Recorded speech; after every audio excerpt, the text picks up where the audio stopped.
Thanks for being here. Thank you, Josh. So, why don't you just briefly tell us, briefly, because we've got a lot of issues to tackle, why you're seeking this office? Yeah, thank you, Josh, and thank you all, for the opportunity to speak to you about my motivations, my vision for San Antonio, and my why. I'm the son of immigrants that came to the United States for a better life, right? My parents, both hard workers. My dad, an HVAC technician. My mother, a school teacher. I learned the value of hard work through them. When I'm 17, my father is deported, and that impacted my life in many ways. I went on to work in policy and gain experience through fellowships in the Texas House, in the Senate, in the White House, and eventually I chose San Antonio.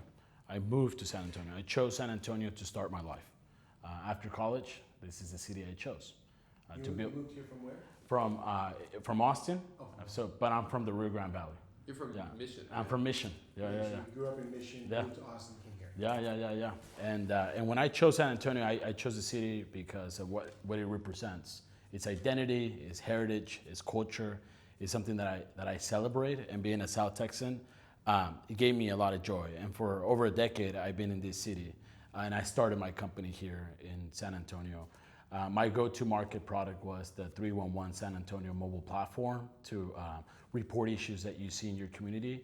My life's work has been dedicated to building community and connecting people to government services. It's been almost 10 years of me partnering with the city of San Antonio to better connect them to services related to 311 issues. But I also spent 2 years working with the Alamo area MPO, understanding transit policy and funding mechanisms for Bexar County, Kendall, Comal, and other counties surrounding Bexar County. And that led my curiosity for local government in San Antonio. And so I want our children and our grandchildren to choose San Antonio first. I think that's my why. My why is that we are facing generational challenges that do require generational change. And I spent almost 4 or 5 months on a listening tour across the city of San Antonio, learning about the biggest challenges that our community is facing. I heard issues like childcare being something that was brought up almost in every corner of the city. I heard issues like good paying jobs, the lack of those good paying jobs, and people moving to other cities, young people, because they couldn't find those opportunities here in San Antonio. I heard about the never ending construction, right, that has impacted all of you here on Broadway. I heard a lot of issues that need attention and that we need to get things done at City Hall. All of those issues, I translated that to a policy platform, a framework that I call Policy Plan 2.0. And I'm focusing in 3 areas: infrastructure, economic development, and public safety. And that's been my North Star in what we've been campaigning on. And we haven't stopped going to the people. The people have power our campaign, and that's my why. My why is because this is my city. I'm not going anywhere else. Win or lose this race, I'm staying here. I'm building my life here, and I want a better future for San Antonio. I think my vision, when I think about it, right, is taking care of those immediate needs, right? The broken streets, the safe neighborhoods, but it's also building a future grounded on economic opportunity, inclusivity, and innovation. Just briefly, so your company's Iris? Yeah, we can see it from here, actually. And so that's the company that created the 311 app, right? Initially, yes. So if you're elected, how are you you're gonna leave your company then? Or how do you'll be mayor of the city, but you have created the 311 app. So Yeah. Separate yourself. Yeah. To be clear, right? I mean, the 311 San Antonio mobile platform is not housed at Iris. Okay. Is housed at a nonprofit that is called Better Futures Institute. And you have no. I resigned. So you have no connection. No, I resigned from that board a while back before announcing that I was running for mayor. All right. Because I don't want any conflict of interest. I don't want anything, because if I'm seeking a public office, right, I cannot have a contract with the city under Iris, for example, right? Now, pertaining to Iris, this is going to be, if elected, this is my full-time job. I'm not going to be working in a cybersecurity company, day-to-day activities, because that's demanding. So you leave that? I leave that, right? And so I will remain as a board member, right? But I will not be an acting employee or employer of the company, right? So you move on, right? Because you cannot do both things at once. Okay. Would you still receive money from them when they're doing their? I won't. No, profits? not at all. Not at all. No. So No connection financially. no, but I will remain as a board member, and I will remain with my equity, right? Right. Okay. You remain with your equity. Yeah. In the company. Are you able to share what percentage equity you personally have in the company? I'm not in a position to disclose that. Are there any city contracts? No. Okay. Nothing. I mean, we make sure that, we are transparent, and I wouldn't be seeking office at the local level if I had a contract with the city of San Antonio government. That's just not right. Gotcha. No state contracts? No, no nothing. County contracts? No. Nothing local? No, nothing. Okay. Yeah. No, hey, look, I mean, I'm doing this work because I care about the city, and I'm being as transparent as I can be. Yeah. Right? It is my livelihood, right? And that's the company I started, and we're almost at 100 employees, and we're so happy for the work that we've done. But I'm passionate about serving my city, and if I'm going to pursue that route, I cannot have any conflict of interest. And so I've been transparent since day one. Since day one, I moved on from the Better Futures Institute, which I created, which is an awesome effort, by the way, that is helping young people go into STEM careers. But because of the contract being housed under Better Futures, I cannot be part of that connection, right? Mm-hmm. And so I resigned the moment I knew I was going to announce my candidacy for mayor. So I've been transparent in every aspect. And this is also a matter of legality, right? I don't want any illegal incidents to happen along the way if I want to pursue public service here in the city of San Antonio. Gotcha. In your opening statement, you mentioned 3 issues that are sort of your guide stars, so to speak: infrastructure, economic development, public safety. Yeah. So I'm just going to distill this down more. Yeah. If you had one issue, just one top issue, what would it be? Economic opportunity. Okay. Tell us why. Yeah. So when people ask me, what is the biggest issue impacting San Antonio today? It is poverty. And a lot of different issues are connected to poverty. 18% of San Antonians are still experiencing poverty. So when I talk about economic opportunity, it's not necessarily about economic just development. It's about educational outcomes. It's about investing in parts of town that have generational disinvestment. And so I'm looking at the training mechanisms to get our young people and our people of San Antonio reskill and upskill as well, but give them a leg up in this economy as well. It's competitive. And I mean, you've read the news lately. It looks like we're going into a recession. I hope not, but it's scary times.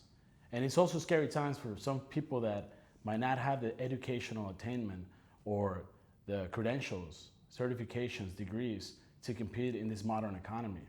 So one thing that I really want to look at, right, is how do we invest in those communities that don't have that opportunity? And so I've been looking also at the trends in our economy, like cybersecurity, advanced manufacturing, bioscience, healthcare, but also the trades, the plumbing, electricians, HVAC technicians. My dad navigates that world.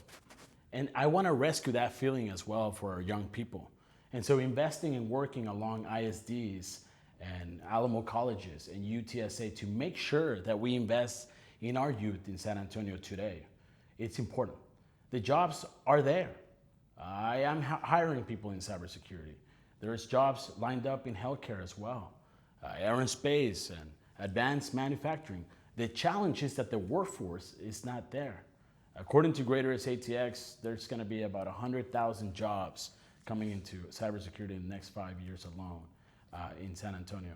But we don't have the workforce. And I give you that example just as how we can be proactive, right, in investing in our youth, and so that we can retain that talent in San Antonio. We have a trending demographic right now in the next 25 years that will become older, and that's problematic for our economics in San Antonio. And that's problematic for parts of town like the west side or south side or east side of San Antonio. And so when people ask me about the economy of downtown, people ask me about healthcare in San Antonio, the support for small businesses. The only way our city is going to thrive is if we're investing in our people, and that we are retaining that young talent, and that people want to choose San Antonio to stay or want to move to San Antonio eventually.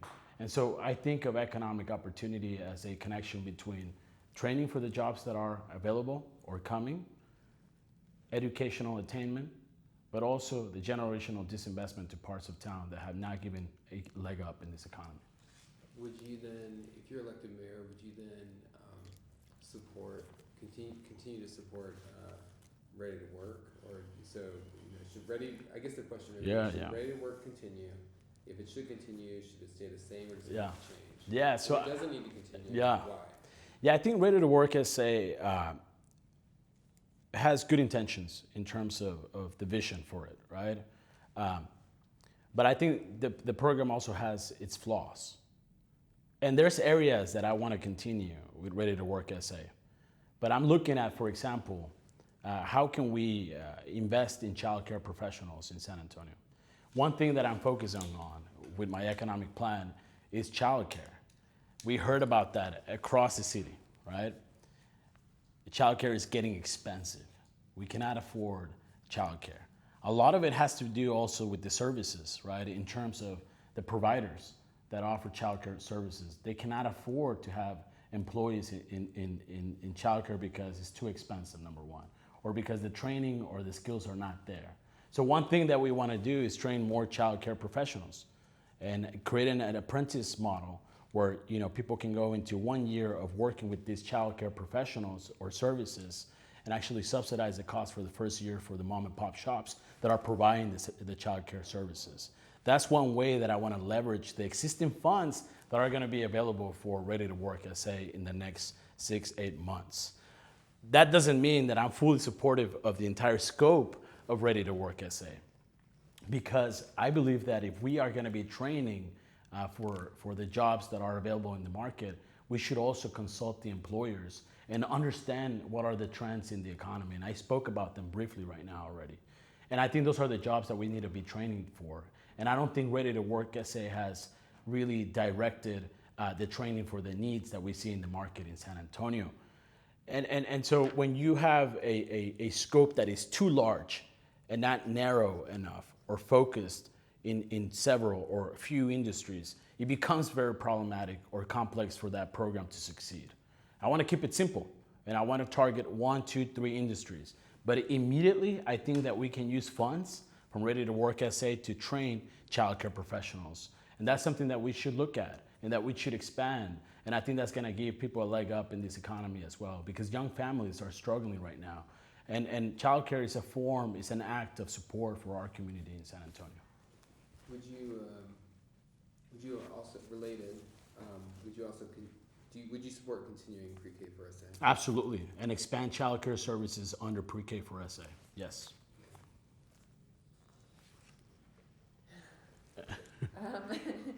So along the lines of childcare, there has been already in the works something called a crisis nursery, and essentially in the most extreme situations, it's childcare services in an emergency situation, but it's temporary, so it's a stopgap between that child going to CPS or maybe foster care.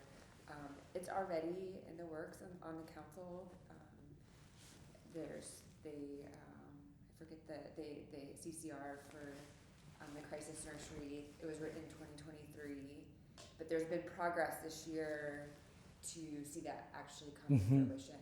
Is that something you're aware of? And if not, but still are interested in supporting it, I'd like to hear what you have to say about that. I'm aware of it. I'm not an expert on the subject matter. I'll definitely look into it, but I'm supportive of an effort like that, of course. I'm also supportive of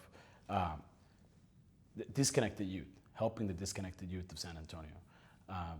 They call it Opportunity Youth, and I serve on a national board, Opportunity Nation, to also help the disconnected youth of many places around the country But I think San Antonio does have a problem with that as well. So when you talk about that type of crisis, yes, I'm supportive of that. I'm also supportive of the disconnected youth. How can we get them enrolled in educational outcomes and jobs as well?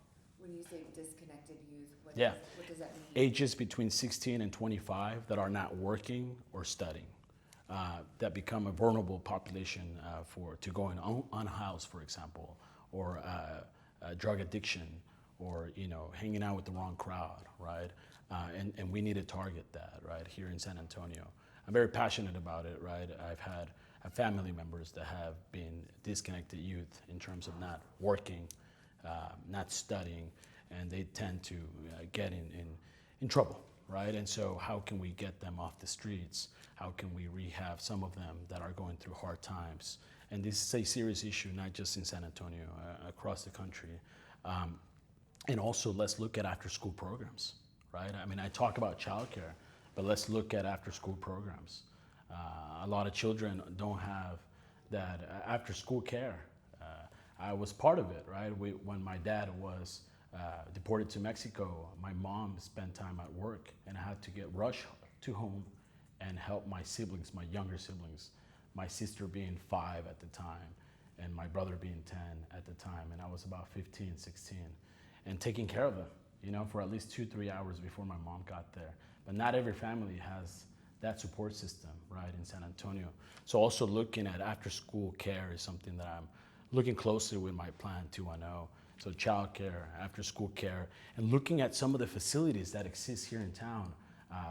For example, the ISDs that are being closed down, those schools, that infrastructure is already there. Maybe reutilizing some of those buildings so that we can provide those child care services or after-school care services. So obviously there are 27 candidates for mayor. But, isn't that crazy? I mean, it's but when we look at maybe the more well-known candidates, yeah, I think 4 of them serve on city council, right? Yeah. So you haven't held elected office. Certainly that experience, having served on city council, matters, right? It creates institutional knowledge and understanding of the politics there, and the ability to get 6 votes if you're mayor, right? Mm-hmm. So I guess make the case to us or to voters that why would you be more qualified for this position than some of your opponents that have served at City Hall? Yeah. No, I think that's a great question. Look, I mean, I think leadership is an improvisational process. Doesn't matter in what industry you serve in or you're involved in. And I always improvise with curiosity. And I'm curious about the challenges that my city is facing. That's why I've been intentional about visiting every corner of the city and listening, paying attention. When I launched my campaign, I didn't ask for people's votes. I listened, I paid attention, and I did it for more than 5 months. That's the type of leadership that I want to bring to City Hall. Collaborative, but being intentional about what's happening in our city. Leveraging the bully pulpit to raise awareness of the issues that are impacting us, but also finding opportunities, finding hope in the process as well. My life's work has been dedicated to social impact. When I launched my company, it was to fix potholes. We have facilitated more than 900,000 potholes, combining the calls coming in and the reports on the mobile application. We have onboarded more than 150,000 to the mobile platform that is 311 SA. So it's always been about impacting my city. Yes, I leverage the use of technology, but I partner with the city for almost 10 years already. I have more experience in working with the city than some of the council members that are running for mayor. And so when people say, have you fixed a pothole? Yes, we fixed plenty of them, but we've done so with the use of technology. My background is also a combination of public sector leadership and private sector leadership. I've worked in different areas of government. Have my background academically is in government. political science at UT Austin, a master's in public administration from the Harvard Kennedy School. I've studied the ins and outs of government. Because I'm an entrepreneur today, a small business owner, working and partnering in endeavors that are social impact driven, people may ask, why are you running? I think that at this stage in my life, I know what I'm good at. I have the executive skills of building the right teams, pursuing the right projects, dictating a vision. And I think those are skills that could serve City Hall in many ways. But it's also leading from behind. It's engaging with other council members, learning about their needs, building consensus, but it's ultimately making difficult decisions as well. And I think those are skills that as a CEO I've learned over the past decade and that I think could serve City Hall in many ways. I don't pretend to know it all, man. I don't. I know what I do and what I don't. But I am intentional about being curious in building the right teams that can address the issues that we are facing collectively in San Antonio. And building the right teams around, the expertise, the subject matter expertise that I may or may not have. But that's the type of curiosity that we need at City Hall. That's the type of excitement that we need for the city of San Antonio. And we have to leverage, our strengths as a city. We have a lot of strengths in San Antonio. Its culture, its heritage, its people, its identity. And that's something that I want to continue nurturing if elected mayor.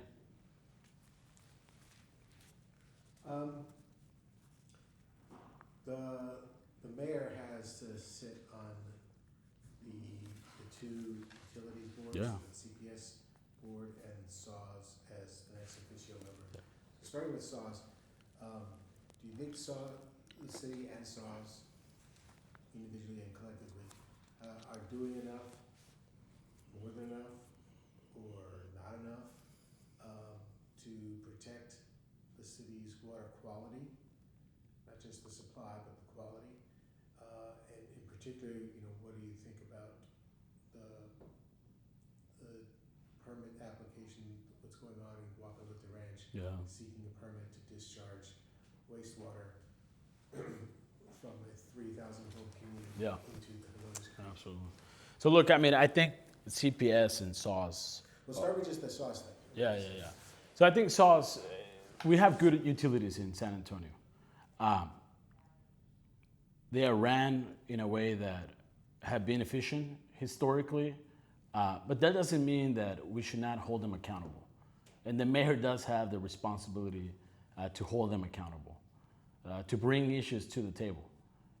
We have to criticize ourselves, to improve ourselves. It's constructive criticism in a way. Here's the thing, right? When I talk about proactiveness on behalf of SAWS, when we talk about construction in San Antonio, there's a lot of finger pointing at SAWS, at CPS, the City of San Antonio Public Works. And so, in a way, there has to be more consensus building in how our agencies and utilities are working together. And that's something that is not happening today. That's why I'm calling for the construction czar, a position that can coalesce support around these utilities and be the glue when talking about construction. For example, the Final Four repavement of South Alamo. That's outrageous, right? And you documented this on the Express-News, and people are talking about it as how that's a failed effort, right? It was supposed to be done last summer, and here we are, right? We are almost there, and we're gonna have to repave and then reconstruct the entire street. And a lot of it has to do also with the relationship of SAWS and the city of San Antonio. When we talk about water conservation and the services, we should not be depending just on the Vista Ridge pipeline. We need to get creative with water innovation and practices that can evolve how we supply our water in San Antonio. I don't know exactly what those practices look like, but I want to be innovative and be resourceful with the type of talent that we have at SAWS today. And that calls for the mayor to get involved in those conversations and explore ways on how we become and are more sustainable when it comes to water deployment in San Antonio. We take water away from the Vista Reach pipeline. We're taking water away from other places around Texas. And I don't think that's necessarily fair. That's gonna cause trouble for them down the road. So what else can we do? So I'm open to practices that are innovative, sustainable, and thinking about it, right, proactively. And those are the conversations that we need to have yesterday, you know? And so we need to be proactive. And I think that's something that at the board level, at the leadership level, we need to engage on, right? And it's not just about innovation or technology. It's about putting our thinking hats together and talking proactively about what we can do to be more sustainable in San Antonio. I know that Corpus Christi is working on desalination projects. I don't know if that necessarily is going to work in San Antonio, but getting creative like they are is what we need in San Antonio as well coming in the next decade. But specifically, what are your thoughts on Guadalupe Ranch? I want to look into it and have an answer, you know, in terms of the issues happening there. I want to be more, I want to study more of the issue. Okay. Going over SAWS, flipping, you know, the other. CPS. I'm sorry. Thank you. Flipping over to CPS. Yeah. The other utility, right? That you know, corporation typically generates millions of dollars in excess revenue from selling power onto the Yeah. market after it, you know, because it generates more than it needs for its municipal customer Yeah. base. So then the discussion becomes what is the right way to use that excess revenue? Is it in the form of rebates to customers, or should it be put into general fund, or should it be used to invest in, say, transmission lines, new energy sources, renewable sources, gas power plants, whatever it is Yeah. might be. But what do you think should be the way, philosophically, how should those surplus revenues be used? Yeah, so I do believe in, if we're going to have that excess revenue, in investing in ways to be of alternative modes of energy, right? So if that means, you know, better equipment, technology, looking into nuclear energy, absolutely, transmission lines. So that's something that I want to look at, right? I don't think the rebates will define the momentum moving forward for CPS in terms of how productive it can be as an organization. So investing in equipment, in alternative modes of energy, such as nuclear, sustainability, right, in their practices internally, and also, you know, laying the foundations for other energy use in the future, right? What are some of the most innovative practices in the market that we can also pilot in our innovation districts here in San Antonio? So that's how I would invest the surplus. So no rebates? I mean, at this point, it's not something that I would consider. I mean, I can definitely look into it, right? But immediately, I'm interested in finding ways to create a more sustainable outcome for CPS in terms of their energy use. That ultimately is going to save money to people down the line, right? And so that's what we need to be looking at, right? If the rebates are going to work in the immediate, and we don't have a plan, right, on focusing on alternative modes of energy, then rebates is the way to go. But if we are intentional about finding other ways of energy use and being innovative with practices that are going to save money down the line, let's go that route. But again, you know, it's also about surrounding myself with experts on the subject matter and making decisions that are going to impact our future. But if it's just about one or the other, let's look at what's going to help us down the line in the next 10, 15 years. What's going to save us money? What's going to create a more sustainable outcome for CPS in San Antonio? And what's going to create a better future for the city? All right, I'm going to read a question from the survey. Yeah. So, you know, of course you have to answer this not on video, but please share how closely the following sentence aligns with your view. Okay. So, And what, is it a multiple choice? no, Or? it's agree, strongly agree, disagree, strongly disagree. Okay.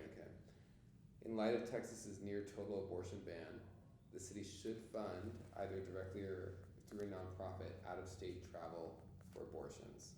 So the question really for you is, should the city fund, does the city have a role in funding, either directly or through a nonprofit, women traveling out of state to receive districts. And what are the multiple choice? Just, you agree with that Do you statement? agree with that? Or do or you not do agree with do that you agree with statement? that policy, or do you? I think you know, the issue of abortions is an issue of healthcare, and I'm supportive of, I'm pro-choice, right? And for me, that's important, and it's important, it's relevant for my family. I mean,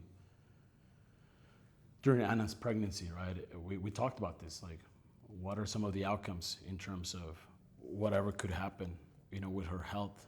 What are we gonna do, right, if this is outlawed in in Texas, not in San Antonio, in Texas? So it's something that I've been thinking a lot about, right? In terms of the travel outside, the funding for traveling outside of the state, what does that look like, right? Does that create a precedent for other issues? And it's something that I want to revisit, right? Because I'm cautious about that fund itself making a true impact. Can we fund other nonprofits like Sueños Sin Fronteras? Can we fund the AIDS Foundation? Can we fund the YWCA? I mean, so that's something that I would rather fund than just $100,000 for out-of-state funding. And because of the precedent that it could create in this federal environment where we have cuts in funding. But if we can prioritize funding for nonprofits locally that are offering services, I think that's something that I would look into. So let me kind of just pivot the question a little bit Yeah. this way. Philosophically, is that an appropriate use of city general fund dollars? Does that fit? Do you think that city general fund dollars could be used for abortion travel? Again, you know, I would rather use that funding for nonprofits that are supporting healthcare for women. The challenge that I see right now in how the federal climate of policies, right, is that it could create a precedent. What I'm cautious about is how that's going to impact our funding. If we're already getting cuts and making this type of funding mechanism available, and it's more of a statement, right, which, I mean, I'm supportive of, right? It's $100,000, but how much is it really going to be? And then does that create a precedent moving forward for our city? And does that going to impact us at the federal level? And that's something that I want to look at, right? But immediately, I would like to fund healthcare efforts for women here locally, and it's not the out-of-state component. What I worry about is the out-of-state component. That's my caution. Yeah, no, I understand. Let's pivot over to the Spurs Arena. Yeah. Does the city have a role in funding some aspect of the Spurs Arena? Well, look, man, if no general funding, no general funds will be used, I'm supportive of the idea. But No general fund. No general funds. Okay. If no general funds are going to be not utilized, right, then I'm supportive of the idea, right? But look, at the end of the day, I think that the sports districts do bring people together. It's exciting. I know that downtown has gone from a business-oriented downtown to a tourism-oriented downtown, and because of that same reason, we got to be proactive in how we are equipping our downtown and how we are equipping our opportunities for people to visit San Antonio and our folks in the city, right? I mean, taking care of the neighborhoods in proximity of the city. But here's the thing. I mean, I want to look at how much is each project going to cost independently. Project Marvel. Yeah, Project Marvel. I mean, how much is each project going to cost us? Second, we need more public participation. I mean, we really need to go out there into the community and learn about what are some of the fears, the needs, the aspirations from people. I mean, we've been having forums all across the city, and we are hearing people are fed up that they're not being consulted by the city of San Antonio. Even the same council members are saying that yes, we do need public participation. I think a public involvement exercise where we can travel to each corner of the city and hear directly from people whether this is a good idea or not is going to be crucial for the future of this project. Number three, I mean, I want to revisit what's happening on the east side in terms of the economic impact of moving the Spurs to downtown. A lot of promises were made, and I want to revisit those promises, right? I've heard many ideas on how the east side could be more sustainable if the Spurs move to downtown. But let's revisit that conversation, because I've been to a couple of meetings down in the east side where they are talking about the Spurs arena and they're not too excited about it. And so I want to revisit that because I think it's important for folks that live on the east side, and I think it's important for our economy as well. And ultimately also, how are the neighborhoods in proximity feeling about that effort, right? Those are the neighborhoods that I also want to consult in the process of public involvement. I don't think downtown, its future is going to be defined by how many buildings go up. Its future is going to be defined by how healthy the neighborhoods in proximity to downtown are doing. And so if we can figure that out and no general funds are utilized, I'm supportive. I understand that you have the PFZ funding mechanism, the TERS, the Spurs, the venue tax for the arena, right? And that is going to cost about $1.2 to $1.5 billion. So if no general funds are utilized, I think it's something that we can look at, right? In the end, it could impact the economy of San Antonio in a positive way. So just to clarify, you're open, this is important for Yeah. us to understand, so you are open to using some amount of public dollars on an arena, but those cannot come from the general fund, That's correct. right? Okay, it's like from a special tax increase. Yeah, like PFZ, TERS, venue, yes. Okay. How seriously do you take the concern that if this arena isn't built, the Spurs will leave? You know, I don't think we should come into the table and negotiate in that way. I mean, that's not a fear that we should have. I mean, if the Spurs really want to stay, they should stay, right? And it should not serve as a form of negotiation tactic, you know, for the city of San Antonio, right? And so I struggle with that. I struggle with that because, you know, the Spurs are part of the DNA of San Antonio, right? And having that in the back of our minds, coming into a negotiation or working with the Spurs to make this possible, you know, it definitely gives the Spurs an advantage, right? And I think that shouldn't be the case. And I know the Spurs are a great organization that care about the future of our city. And I hope that that's not the narrative that will be circulating internally at the Spurs organization if the city of San Antonio wants to be proactive on a deal that makes sense for San Antonians. Yeah, and I guess just to clarify, I wasn't saying that was a negotiating tactic coming from the Spurs per se. I was just saying there's a concern that exists certainly in the community, at least with some people. Some people aren't concerned about this at all, right? Yeah. So it's just how seriously do we weight that, and you know, is you know, in your view, is it a real concern, something to take seriously? I guess. Look, in the end, I know that when people travel to San Antonio or San Antonians want to have that full experience, yes, the idea of having that downtown Project Marvel ecosystem is exciting. It really is. And it's exciting for people of all ages. But we have to also be conscious of not moving too fast and breaking things, right? We have to be conscious of making smart decisions and working side by side with the Spurs and making sure that we are building momentum as we move forward as a city, where decisions are not made just because of some fears that we have or because we need to move fast and break things. No. Look, in the end, if this deal is going to happen, it's because both the Spurs and the public of San Antonio, the people of San Antonio, feel satisfied with the outcome and the deal that is reached, right? But we should not fear that the Spurs are going to leave. That should not be the narrative among the residents of San Antonio. That should not be the narrative.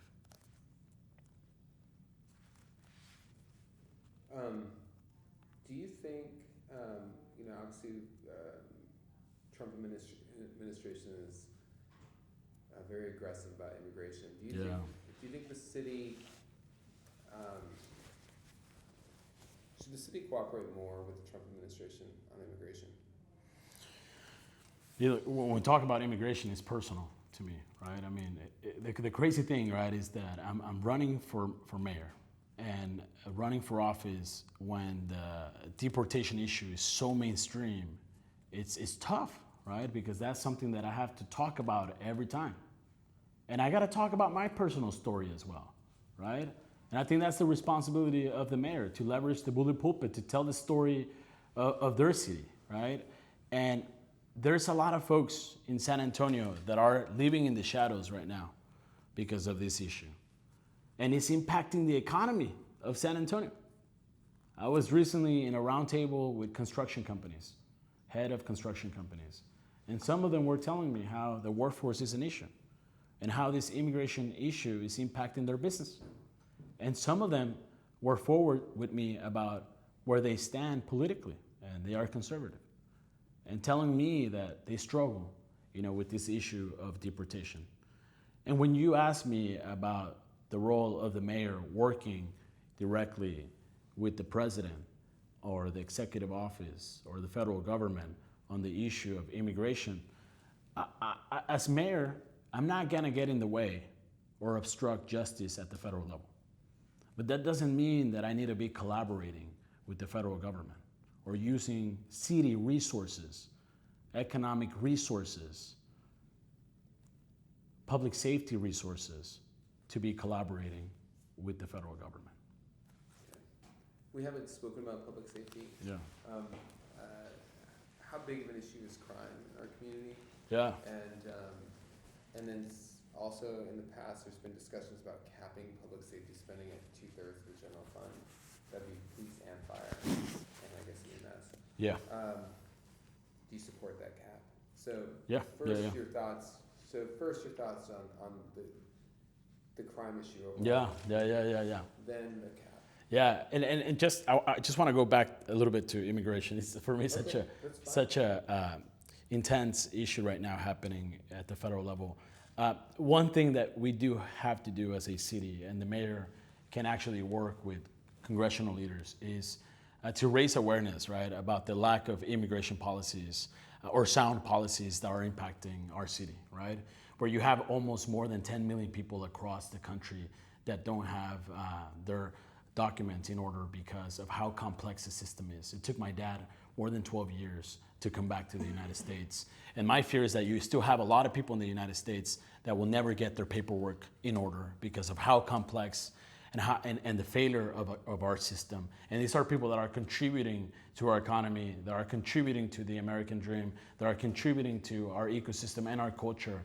And so it's something that we must do. And I think the mayor does have a role in telling that story and does have a role in working with congressional leaders and other mayors from across the country and proactively coalescing support around these issues. So I want to make that clear because I think there's a role for the mayor and city leaders in framing this issue in such a way where we can get outcomes that are proactive for our community of San Antonio and those people that are living in the shadows in San Antonio. That is not fair because these are good people that care about our city and we should protect them as well.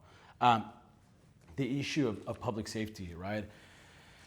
Look, I mean, we hear the data, right, from SAPD and crime may be down from an all-time high, but still when you ask people, they feel that crime is up, right? And so it's a perception issue as well, but in the end, it does feel like crime is up, right? And we've heard about the gun violence and we heard about, the petty crime, that it is going up actually. My concern with that, right, is that we need to get to the root cause of why is this happening in San Antonio. One thing that we must do, right, is work closely with SAPD officers that are on the San Antonio Fear-Free Environment track, that are consulting directly, with neighborhood leaders, that are building community and are learning about the issues that neighborhoods are experiencing firsthand. I think we should continue to nurture that program. And I'm pro safe officers. It's part of my policy plan. We need to expand that. We need to incentivize SAPD officers to go through SAFE. I think that could be great for San Antonio. We also need to, and that's community-oriented policing. We also need to invest in hotspot policing, but also look at our data, right? And we need to hire more criminologists that have a data science background to process the data that we have in front of us to be proactive in terms of police presence across the city of San Antonio. Also, I don't think that if someone is experiencing a healthcare crisis, right, in terms of mental health, that we should be sending 5 officers to take care of that person. We should be sending mental health units to support that person, because when you see 5 SAPD officers come in and you're going through a schizophrenia episode or a mental anxiety issue episode, that's gonna become worse. And so I know that there's practices where you can also use technology like video calls, where you can have a certified healthcare professional take care of that person, and you don't need 5 SAPD officers. Maybe you need 1 SAPD officer to take care of that person. And that increases the response time that is happening in San Antonio. We cannot police our way out of crime, right? We need to be proactive. And so some of the examples that I just gave briefly can increase response time, right? And can be proactive in taking care of San Antonians. In terms of the budget, right? I think the budget that we have, it has a strong priority with public safety, just like many cities across the US, right? And I definitely want to keep it there, right? I think that if we increase that budget for SAPD, it becomes problematic for other parts of government, especially with the funding cuts that we are receiving from the federal government right now. That doesn't mean that we can get creative in how resourceful we can be with the funding for public safety and EMS, for example. And that's something that I speak about on my policy platform on the public safety component. Who do you think has been the most effective San Antonio mayor? Josh, come on. Tony, can you help me with this question, man? Everyone has to answer this. Everyone's been put on the spot for this. Yeah. Look, I mean, Go and choose one. yeah, only one. Yeah. No. You can sing praise on others, but But Yeah. ultimately, when we say who do you think is the most, has been the most effective,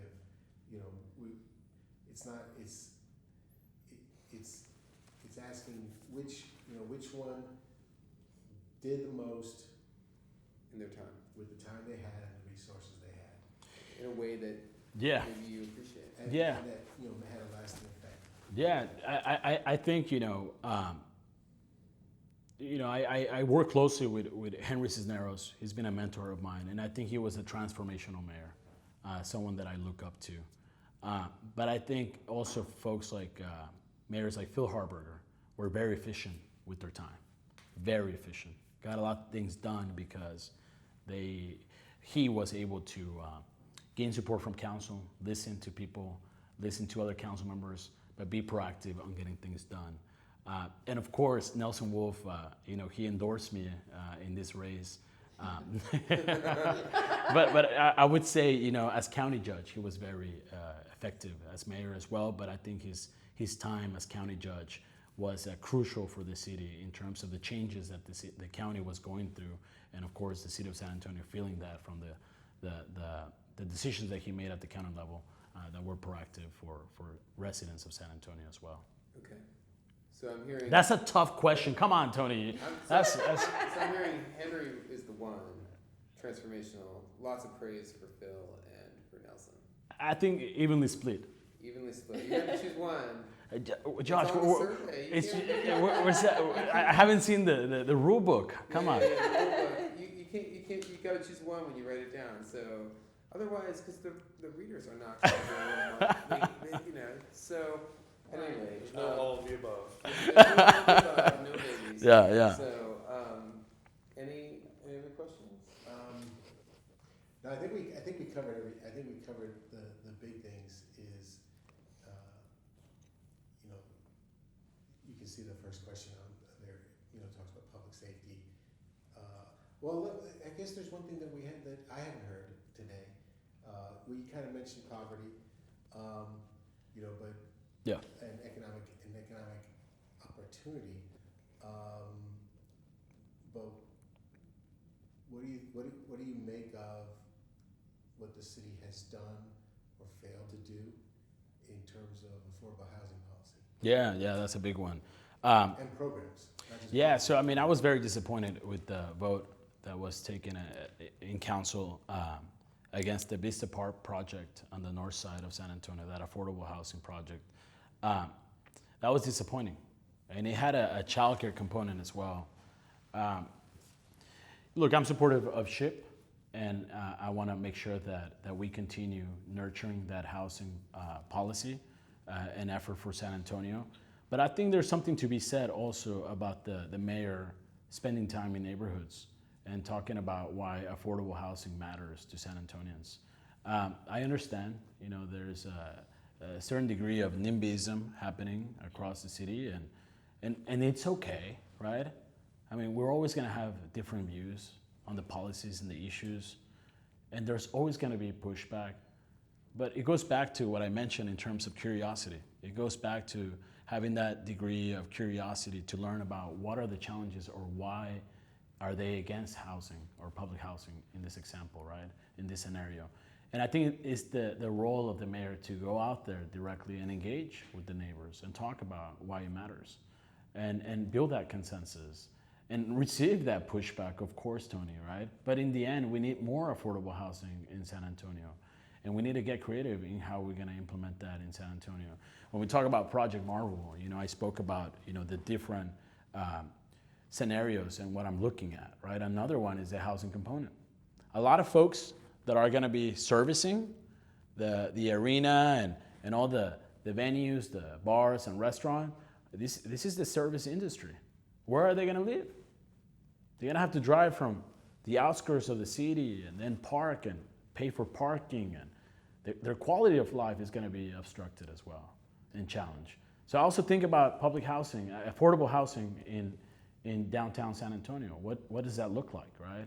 And when we're talking about having more students in downtown San Antonio, it creates that complexity, right, with the prices going up. But how are we gonna take care of the service industry that ultimately will support this endeavor of Project Marvel, for example? So yes, I want more affordable housing in San Antonio, and it's something that I, as mayor, if elected, that I will go out there to neighborhoods, that I will leverage the bully pulpit and make sure that the story is heard about why it matters. We have one more question, and we haven't asked this to all the candidates. Why not? Because I've forgotten to ask. Come on, Josh. But I am curious to hear your thoughts about the roaming dog issue in San Antonio. Yeah. Particularly with the 311 app, because it seemed to me that would that be an app that people could use? They can. Right? They can. So they can. Yeah. I don't know if it's effective in terms of making that report, but how do you address? I mean, the city has taken some steps. So do you support what the city's done? But how does the city better address this issue? That's a good question, Josh.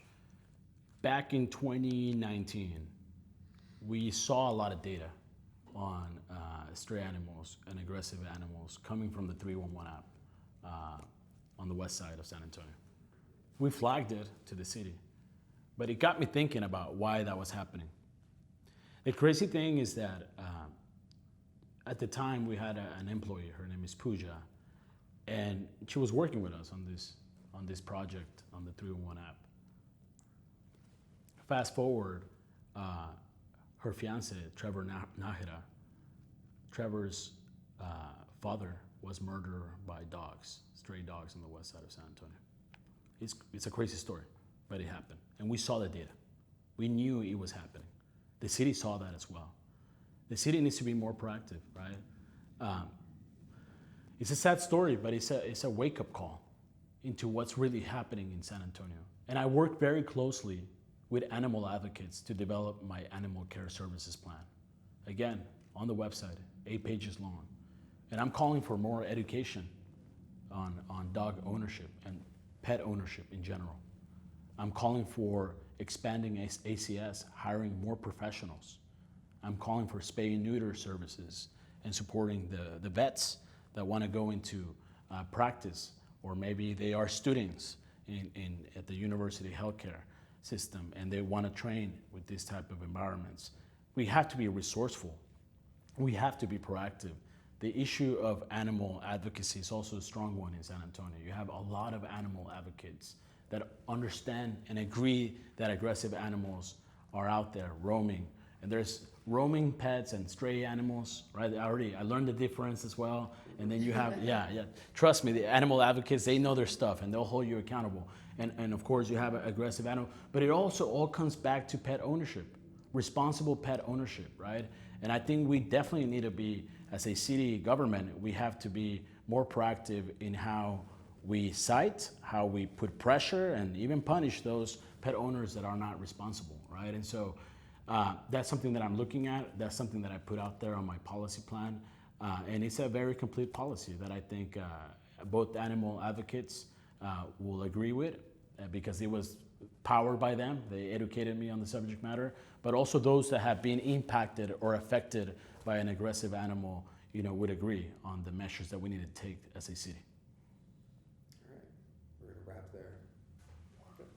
Warren, no questions from you? I'll talk about the ACS side of things here and the animals for a moment. Any ideas on how to reach pet owners? Because that was something I wrote a big story about after Ramon Nahara was killed. And remember we had some meetings here with ACS in the city, and they didn't really have a lot of. Yeah. I wasn't inspired by their thoughts on getting messages out there on responsible pet ownership. They just didn't seem to. Yeah. They had. We've tried nothing, and we need nothing works. Yeah, we need better campaigns. We need better campaigns, and we need to fund those campaigns. Do you have any idea what that will? Yeah, we have to go to the people. The people are not going to go to a venue near, the south side. No, let's go to the neighborhoods. And we got to do it in Spanish and English. Tenemos que hablar español también. Y hablarles en español a la gente que son dueños de animales también. We have to. If we don't do that, right, it becomes really hard for them to truly understand the gravity of the situation. I block walk the west side and south side, and parts of the west side and south side, you have roaming pets and stray animals as well. And I've been chased by some of them already, right? And it's crazy, right? And so I understand that is happening. That's an issue that is happening. But I think we need to go to the people. And I think the mayor needs to talk about this openly, right? And leverage the media channels that we have, social media, build campaigns around it, right? 311 San Antonio is a way to do it, but that's just the reaction to the issue. We need to be proactive to the issue. The proactive to the issue is educational campaigns, right?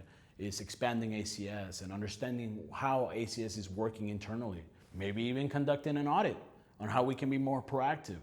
But the reporting aspect of it, that's mitigation and adaptation. That's past the proactive stage. That's reaction. And so I want to be more proactive and go to the neighborhoods and spend time, with neighborhood leaders as well, so that we can talk about how they are being impacted, but also educate them on why it matters, right? And also find funding for fences. Some people cannot put a fence up because they can't afford it. And I know the city has already explored those efforts and funded some of those efforts. We need more of that as well. Yeah.